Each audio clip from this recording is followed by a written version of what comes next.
Self finance શાળા મંડળ રાજકોટના સૌ મારી સાથે ઉપસ્થિત આગેવાનો સન્માનીય ડીબી મહેતા, અજયભાઈ પટેલ, અવધેશભાઈ કાનગડ, ઉર્વિશભાઈ, આપ સૌ મીડિયાના મિત્રો, દેશના વડાપ્રધાન શ્રી નરેન્દ્રભાઈ મોદી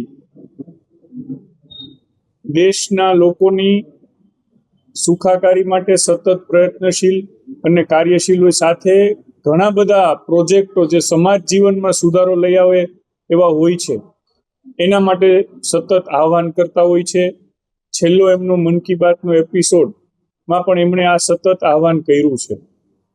રાજકોટ કોર્પોરેશન પણ આવા જ એક ગંભીર ધાર્મિક શ્રદ્ધા સાથે જોડાયેલા અને પર્યાવરણને ત્યાર પછી નુકસાન કરતા વિષય માટે થોડી જાગૃત થઈ અને રાજકોટના શહેરીજનોની માટે પર્યાવરણ જાગૃતિનો વિષય લઈ આવવા માંગે છે.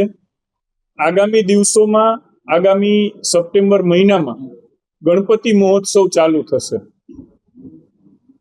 રાજકોટ, ગુજરાત અને સમગ્ર દેશમાં ગણપતિ મહોત્સવ શ્રદ્ધાળુઓ માટે બહુ મોટા ઉત્સવનો વિષય હોય છે. ગણેશજીની મૂર્તિ ઘરે ઘરે સ્થાપિત થતી હોય છે ને પછી એનું નદી નાળામાં વિસર્જન કરવાની આપણી ધાર્મિક પ્રથા છે. આને લીધે ગણપતિ મહોત્સવ પછી પાણીના આપણા સમગ્ર માળખાને, નદી, જળાશયો, તળાવોને ખૂબ નુકસાન જતું હોય છે, કારણ કે મૂર્તિ જે પીઓપી માંથી બનાવેલી હોય છે અને આ વિષય આપણા સૌના ધ્યાનમાં છે, પરંતુ ક્યાંક ને ક્યાંક એની ગંભીરતા ધાર્મિક માન્યતાને લીધે ઓછી થઈ હોય છે.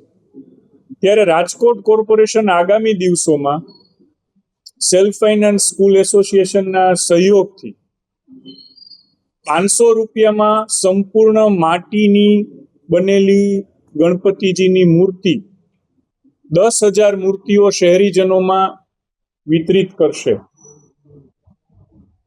1 પણ રૂપિયાનું કોર્પોરેશન દ્વારા પોતાનું ખર્ચ નથી થવાનું. સેલ્ફ ફાઇનાન્સ મેનેજમેન્ટ સ્કૂલનું જે એસોસિએશન છે એ લોકો આખી વ્યવસ્થા સંભાળવાના છે અને 10,001 ફૂટની મૂર્તિ રાજકોટના લોકોમાં વિતરણ કરવાના છીએ, જે સંપૂર્ણ માટીથી બનેલી હશે ને ઘરમાં એમનું વિસર્જન થઈ શકશે. આને લીધે પર્યાવરણ સુરક્ષાની જાળવણીનો બહુ મોટો પ્રયાસ આપણે કરવા જઈ રહ્યા છીએ. માત્ર 500 રૂપિયાના ટોકન દરે 1 ફૂટની સંપૂર્ણ માટીમાંથી બનેલી મૂર્તિનું વિતરણ રાજકોટ કોર્પોરેશન સેલ્ફ ફાઇનાન્સ શાળા મંડળના સહયોગથી કરવાનું આયોજન કરી રહ્યું છે. આ માટે સૌ શહેરીજનોને વિનંતી છે કે આપ આ મૂર્તિનો ઉપયોગ કરજો, અથવા તો તમને જે સારી લાગે સંપૂર્ણ માટીની મૂર્તિનો ઉપયોગ કરજો, જેથી ઘરમાં ને ઘરમાં ટબમાં પણ આપ એનું વિસર્જન કરો ને માટી છે તમે કુંડામાં કે એમાં નાખી શકો.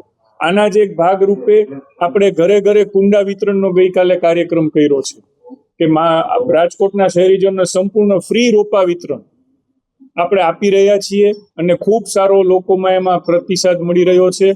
આશરે 20,000 થી વધારે રોપાનું વિતરણ કોર્પોરેશન કરવાનું છે અને 10,000 આ મૂર્તિ, એટલે પર્યાવરણની દિશામાં, જળ સ્વચ્છતા અને જાળવણીની દિશામાં રાજકોટ કોર્પોરેશન એક ઇનિશિયેટિવ લઈ રહ્યું છે.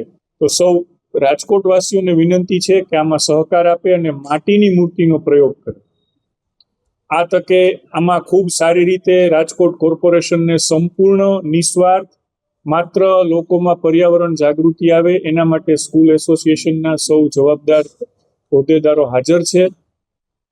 ત્યારે એક બાળકોમાં પણ નાનપણથી જાગૃતિ આવે કે ના, મારે આ પર્યાવરણ જાળવવાનું છે. એના માટે સ્કૂલે પણ એ લોકો પોતાના ટીચરોને ક્લાસરૂમમાં એક સરસ આના રિલેટેડ લેક્ચર લેવાની વ્યવસ્થા કરી રહ્યા છે અને આ મૂર્તિ વિતરણનો સંપૂર્ણ લોકો પાસેથી પૈસા લઈ અને જે કાંઈ ખર્ચ કરવાનો છે એમની જવાબદારી એમને શિરે લીધી છે.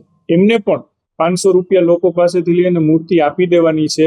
રાજકોટ કોર્પોરેશનના સહયોગમાં આ સૌનો હું આભાર માનું છું અને સ્કૂલ એસોસિએશન વતી ડીવી મહેતાને વિનંતી છે કે આપ પ્રાસંગિક વાત ટૂંકમાં કરો. અજયભાઈ, અવધેશભાઈ, પૂર્વેશભાઈ તેમજ રાજકોટના મીડિયા જગતના તમામ મિત્રો, ગુંદારા દેવ એટલે કે ગણપતિજી એ રીતિ સિદ્ધિના દેવ છે, સાથે બુદ્ધિના પણ દેવ છે. ત્યારે રાજકોટની બુદ્ધિશાળી પ્રજા એ એક નવા સંકલ્પ સાથે માટીના ગણેશજી એમનું આ વર્ષે સ્થાપન કરવાનો સંકલ્પ લઈ રહી છે, અને જેમાં સ્વનિર્ભર શાળા સંચાલક મંડળ એ રાજકોટ મ્યુનિસિપલ કોર્પોરેશનના માધ્યમથી એક સરસ મજાનું પ્લેટફોર્મ બની રહ્યું છે. ત્યારે આપણે જોઈએ છીએ કે હજારોની સંખ્યામાં એ પ્લાસ્ટર ઓફ પેરિસ એટલે પીઓપીના ગણેશજી છે એનું સ્થાપન કરતા હોય, એનું વિસર્જન થયા બાદની જે પરિસ્થિતિ છે, કેમ કે આપણે જાણીએ છીએ કે પીઓપી છે એને ઓગળતા 6 મહિના જેટલો સમય લાગે છે. બીજું એ પીઓપીથી પીએચ એટલે કે પોટેન્શિયલ ઓફ હાઇડ્રોજન એનું પ્રમાણ છે ડિસ્ટર્બ થાય, અને આજી ડેમ છે, રાંદડા ડેમ છે કે ન્યારી ડેમ છે, લાલપરી અથવા ક્યાંય પણ એનું વિસર્જન થાય તો એમાં માછલાઓ આપણે પુષ્કળ પ્રમાણમાં મરવાની શક્યતા રહે છે. ત્યારે માટીના ગણેશજી એટલે ધર્મની સાથે સ્વચ્છતા અને પર્યાવરણ, જેમ માન્ય મેયરશ્રીએ વાત કરી એમ કે વડાપ્રધાન શ્રી નરેન્દ્રભાઈ મોદીનો સ્વચ્છતા માટેનો જે સંકલ્પ છે, પર્યાવરણની જાળવણી માટેનો જે સંકલ્પ છે, એના સંકલ્પને આગળ વધારવા માટેનું આ એક અભિયાન છે. અમે રાજકોટની તમામ જનતાને વિનંતી કરીએ છીએ, અમારા તમામ વિદ્યાર્થીઓ, વાલીઓ, લગભગ 1.5 લાખથી વધુ વિદ્યાર્થીઓ સ્વનિર્ભર શાળા સંચાલક મંડળ સાથે જોડાયેલા છે. 15,000થી વધારે શિક્ષકો જોડાયેલા છે, અને લગભગ 900થી વધારે રાજકોટ જિલ્લાની સ્કૂલો છે. ત્યારે એમના માધ્યમથી અમે એક ઘર સુધી પર્યાવરણની જાળવણીનો સંદેશ એ આ ગણેશજીની માટીની મૂર્તિના સ્થાપન દ્વારા કરવા માંગીએ છીએ. માનનીય મેયરશ્રીને હું એક નમ્ર સૂચન પણ કરીશ કે જો વોર્ડ વાઇઝ ક્યાંય કૃત્રિમ આ વિસર્જનની વ્યવસ્થા, પાણીના કુંડની વ્યવસ્થા થઈ શકે ક્યાંય પણ, તો એવી વ્યવસ્થા પણ થાય તો જેથી કરીને ત્યાં એ જગ્યાએ સામૂહિક ગણેશજીનું વિસર્જન પણ થઈ શકે અને આપણે પર્યાવરણનો વધારે સારી રીતે બચાવ કરી શકીએ.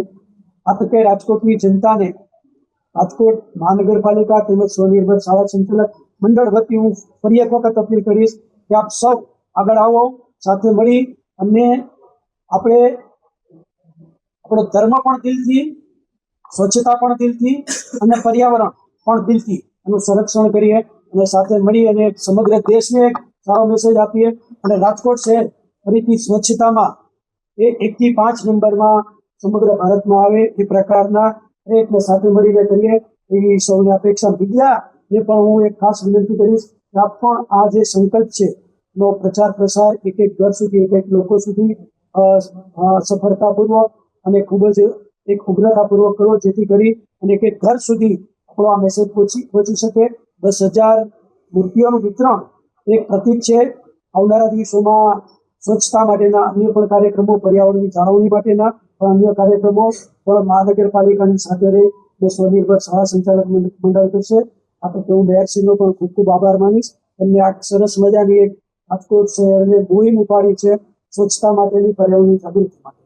સાંજ સમાચાર ફેસબુક પેજને લાઇક કરો, વિડીયો શેર કરો અને વધુ વિગતવાર સમાચાર માટે sanssamachar.net વિઝિટ કરો.